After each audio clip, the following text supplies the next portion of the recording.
আমাদের দেশটাতে কি গণতন্ত্র আছে কি নাই, এই বিষয়টা নিয়ে আমরা কোনো মাথা ব্যথা করছি না। কারণ দেশের গণতন্ত্র কি ভোট হলেই বা নির্বাচন হলে আপনি গণতন্ত্র ফিরে পাবেন? না।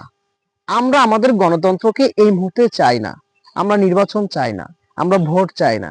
কারণ এর পূর্বে কিন্তু গণতন্ত্র ছিল, নির্বাচন হয়েছে, নির্বাচনের প্রেক্ষিতে সরকার গঠন করেছে, কিন্তু তারা কিন্তু আমাদের নির্দিষ্ট গণতন্ত্র রাখেনি।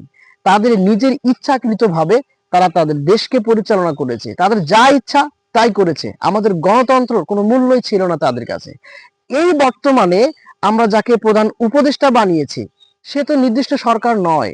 তার সময়ে আমরা যতটা শান্তিতে আছি, যতটা শৃঙ্খলাবদ্ধতে আছি, এটাতে আমাদের কাছে গণতন্ত্র থেকেও বেশি। সুতরাং আমরা তাকে আরো অনেক সময় দিতে চাই, যেন সে আমাদের দেশটাকে অনেক উন্নয়নের শীর্ষে নিয়ে যায়, অনেক ভালোভাবে আমাদের দেশটাকে সুশৃঙ্খলভাবে তৈরি করতে পারে, অর্থনৈতিক দিকটাকে অনেক উন্নয়নের শীর্ষে নিয়ে যেতে পারে। আমরা সেটাই চাই। সুতরাং আমরা বর্তমানে কোনো নির্বাচন চাই না, কোনো ভোট চাই না, কোনো নির্দিষ্ট সরকার চাই না। আমরা প্রধান উপদেষ্টাই চাই। ধন্যবাদ।